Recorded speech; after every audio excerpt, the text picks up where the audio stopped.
Hello विद्यार्थी मित्रों, online education में आप सर्वનું स्वागत है। आज हूँ तमारी समक्ष धोरण 10 सामाजिक विज्ञान पाठ नंबर 8 कुदरती संसाधनों एनो त्रीजो विडियो तमारी समक्ष लईने आव्यो छुं। आगळना विडियोनी अंदर आपणे संसाधनोना प्रकारो तेना संदर्भमां आपणे वात करी। आजे आपणे वात करवानी छे जमीन निर्माण कि जे जमीन पर आपणे रहीए छे तेनुं निर्माण कई रीतना थयुं तेना संदर्भमां आज आपणे वात करवानी छे। तो शुं कहे जमीन निर्माण? तो सामान्य रीते आपणे जमीन कोने कहीए छीए? तो कि पृथ्वीना पोपड़ानुं उपलुं पड अथवा भूसपाटीनुं उपलुं पड जेमां वनस्पति उगे तेने आपणे शुं कहीए छीए? जमीन। तमने सिंपल रीतना कोई पूछे कि आपणे जमीन कोने कहीए तो कि भाई आ भूसपाटी उपरनुं जे उपलुं पड छे कि जेमां वनस्पति उगे छे एने आपणे जमीन कहीए छीए। आ एक सामान्य वात थई। आगळ शुं कहीए? जमीन पृथ्वीना पोपड़ा परना अनेक विधि कणोथी बनेल एक पातळुं पड होय छे। कारण के जे जमीन बनी छे तो एनी अंदर કેટલી બધી વસ્તુઓ હોય છે તો કે અનેક વિધિ કણો હોય છે એટલે કે જમીન પૃથ્વીના પોપડા પરના અનેક વિધિ કણોથી બનેલ એક પાતળું પડ હોય છે। એમાં એટલે કે આ જમીનમાં પાતળા પડમાં ખનિજો, ભેજ, હુમસ, હવા અને સેન્દ્રિય તત્વો છે એનું મિશ્રણ થાય છે ત્યારે એની અંદર આ જમીન વાવવાલાયક બને છે। ત્રીજો પોઈન્ટ શું કે माटी नीचे मूळ खड़क आवेला होय छे। कारण के आ जमीन छे आपणे खेतर वावीए छे एनी जे माटी छे एना मूळ खड़क ई पृथ्वीना पेटाळमां छे, सपाटीना पेटाळमां छे। ई जे ते वखते आजथी हजारों करोड़ों वर्ष पहला ई बधा जे मूळ खड़को छे एनुं खवाण थयुं छे, धोवाण थयुं छे, झीणो झीणो बारीके भूको बन्यो छे अने पछी एमां आ बधुं उमेराणुं छे। खनिज ने भेज ने हुमस ने हवा अने सेंद्रिय तत्वो एटले के जैविक अने अजैविक तत्वो एमां उमेराणा छे अने पछी एमां वनस्पतिनी वृद्धि अने विकास थाय छे। आगळ आवशे जोईए। एना पछीनो पॉइंट शुं के जमीनों निर्माण मूळ खड़कना खवाण। मूळ खड़क एटले मातृ खड़क। आपणे आ जे जमीन बनेली छे ए जमीननो मूळ खड़क एटले मातृ खड़क। जमीननुं निर्माण मूळ खड़कना खवाण अने धोवाणथी थाय छे। तो हवे तमने प्रश्न थाय कि आ मूळ खड़क छे एनुं खवाण कोण करे छे अने धोवाण कोण करे छे? तो के वरसाद अने पवन अने समुद्रना मोजा। आ बधाथी जे जमीननो जे मातृ खड़क छे, मूळ खड़क छे एनुं खवाण थाय छे, एनुं धोवाण थाय छे। जेमां એટલે કે આ જે ખવાણ અને ધોવાણ જે માતૃ ખડકનું થયું જેમાં જૈવિક અવશેષો, ભેજ અને હવા ભળે છે। યાદ રાખજો મિત્રો, જમીન નિર્માણમાં જે ખડકનું ખવાણ અને ધોવાણ થયું છે એ જમીનમાં વનસ્પતિ ક્યારે ઉગે અથવા આપણે જે વાવેતર વાવી ક્યારે ઉગે તો એની અંદર ખનિજ, ભેજ, હુમસ, હવા અને જૈવિક અવશેષો, ભેજ અને હવા અને અજૈવિક અવશેષો ભળે છે ત્યારે જ એની અંદર વનસ્પતિ વ્યવસ્થિત ઉગે છે। એટલે કે વનસ્પતિની વૃદ્ધિ અને વિકાસ થાય છે। अन्य रीते कहिए तो जमीन विषे अन्य रीते कहिए तो जमीन खनिज अने जैविक तत्वों कुदरती मिश्रण है। कीधुं ने कि बे तत्वों आम आवी गया कि खनिज तत्व अने जैविक तत्व। जैविक तत्व एटले कि आ पशुओ पक्षीओ छे एना मृत्यु थाय छे ने ई पछी जे सड़े छे एनुं विघटन थाय छे, सड़े छे ने जमीनमां दटाय छे। अने खनिज तो पृथ्वीना पेटाळमां ऑलरेडी कुदरती रीतना निर्माण थयेलुं होय छे। आ बधा विविध प्रकारना लोखंड ने तांबू ने ए बधी धातुओ छे ई बधा खनिजो छे। એટલે ખનિજ અને જૈવિક તત્વોનું કુદરતી મિશ્રણ છે। તેમાં વનસ્પતિના વૃદ્ધિ અને વિકાસ કરવાની ક્ષમતા છે।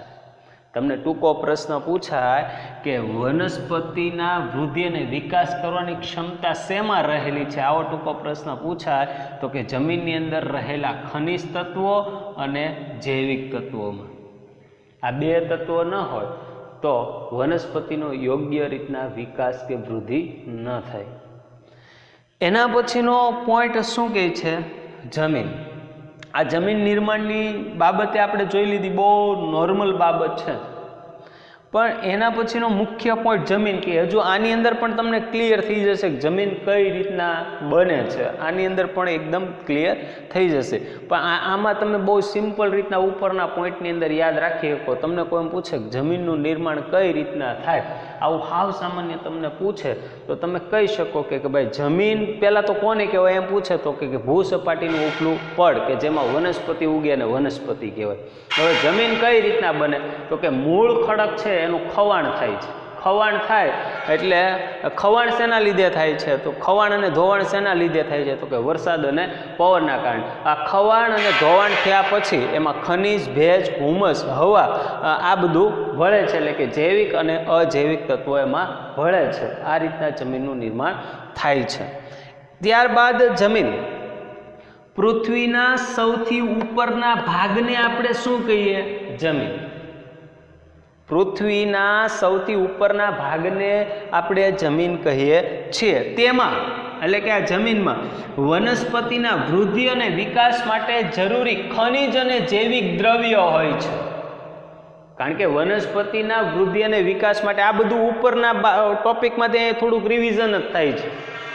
એટલે વનસ્પતિના વૃદ્ધિ અને વિકાસ માટે જરૂરી ખનિજ, જૈવિક દ્રવ્યો એની અંદર હોય છે. જો કે તેનું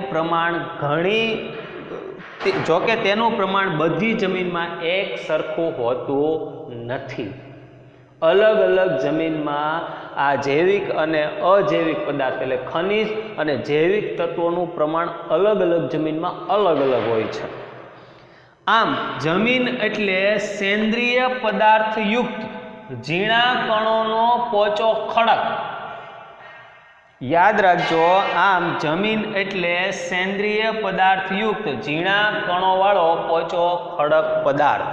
અર્થાત બીજા રીતના કેવું હોય તો ભૂપૃષ્ઠ પરના માતૃખડક અને વનસ્પતિ દ્રવ્યોના મિશ્રણથી બનતા અસંગઠિત પદાર્થનો પડ કે સપાટી એટલે જમીન. ફરીથી રિપીટ કરું તમને સમજાઈ જાય માટે કે ભૂપૃષ્ઠ પરના માતૃખડક અને વનસ્પતિ દ્રવ્યોના મિશ્રણથી, વનસ્પતિ દ્રવ્યોના મિશ્રણની અંદર જૈવિક તત્વો અને અજૈવિક તત્વો આ બધું આવી જાય. એટલે વનસ્પતિ દ્રવ્યોના મિશ્રણથી બનતા અસંગઠિત પદાર્થોનો પડ કે સપાટી એટલે જમીન. મૂળ ખડકોને ઘસારણ અને ધોવાણના પરિબળો તોડે છે. તમને કોઈ પૂછે કે આ જમીન જે બની એના મૂળ ખડકને કોણ તોડે છે? તો ઘસારણ. બે પથ્થર આજુબાજુમાં હોય તો એમ ઘસાતા હોય, એકબીજા પથ્થરો એકબીજા સાથે અથડાતા હોય તો એમ ઘસારણ થાય. આ બધી વિવિધ પ્રકારની કુદરતી આફતો આવે, ભૂકંપ આવે તો એમાં પણ ઘણા બધા ખડકો તૂટતા હોય, વરસાદના કારણે ઘસારણ થતું હોય. એટલે ઘસારણ અને ધોવાણ એમાં ખાસ કરીને વરસાદ અને પવનથી ખાસ ઘસારણ અને ધોવાણ થાય છે. એટલે એ પરિબળો તોડે છે, ભૂકો થાય છે. ધ્યાન રાખજો, મૂળ ખડક છે એનું ઘસારણ થયું, ધોવાણ થયું એટલે એ તૂટ્યો. પછી એનો શું થાય? ભૂકો થાય છે.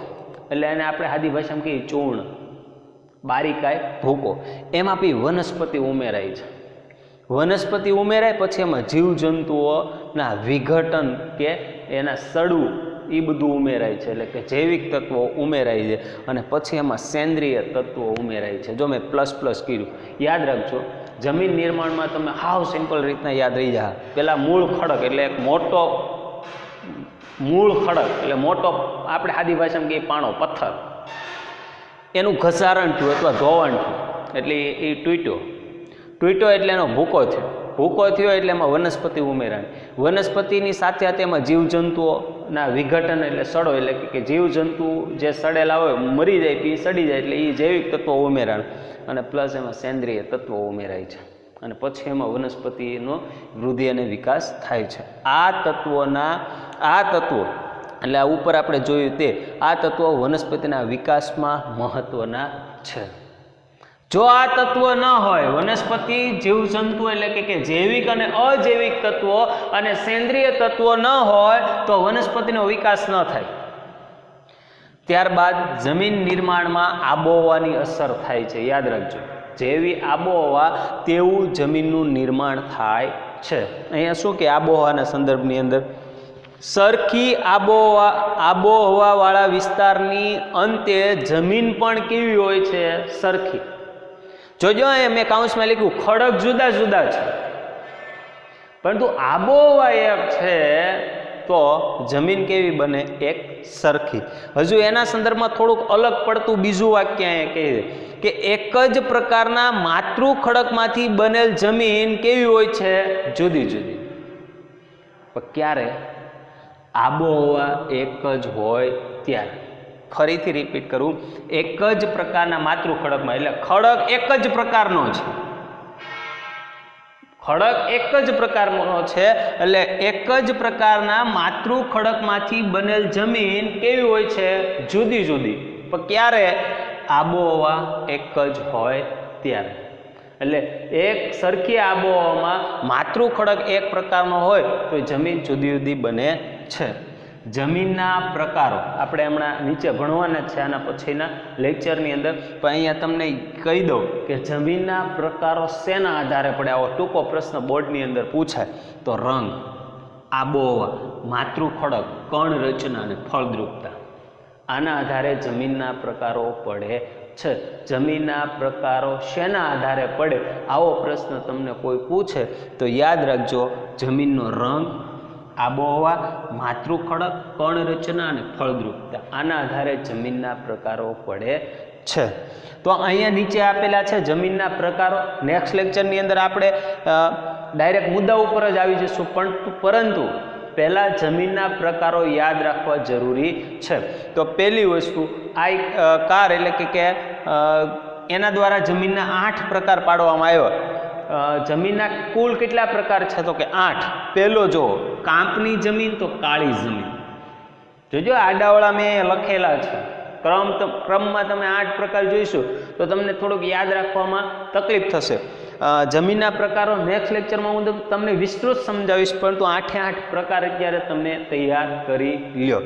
પહેલું કાંપની જમીન, તો બીજી કાળી જમીન. જો કાંપ તો કાળી, રાતી તો રણ. જમીનના પ્રકારમાં પહેલું કાંપ તો બીજી કાળી, ત્રીજી રાતી તો ચોથી રણ, પાંચમી પર્વતીય તો છઠ્ઠી પીઠ. પીઠ જમીનને બીજા નામે દલદલ કહેવાય, અથવા દલદલીય જમીન અથવા પીઠ જમીન. એટલે પીઠ યાદ રાખજો, પર્વતીય તો એની સામે પીઠ. હવે પર્વત આવે એટલે તમને જંગલ યાદ આવે, જંગલ હોય ત્યાં પર્વત હોય, એટલે જંગલ પ્રકારની જમીનને છેલ્લી લેટેરાઇટ જમીન. એટલે તમારે છેલ્લી એક લેટેરાઇટ વ્યવસ્થિત યાદ રાખવી પડે. એટલે ફરીથી હું તમને રિપીટ કરાવી દઉં, કાંપની જમીન, કાળી જમીન, રાતી જમીન, રણ પ્રકારની જમીન, પર્વતીય જમીન, પીઠ પ્રકારની જમીન, લેટેરાઇટ જમીન અને જંગલ પ્રકારની જમીન. આમ જમીનના 8 પ્રકાર પડે છે, જે આપણે નેક્સ્ટ લેક્ચરની અંદર જોવાનું છે. ત્યાં સુધી જય હિન્દ, અસ્તુ.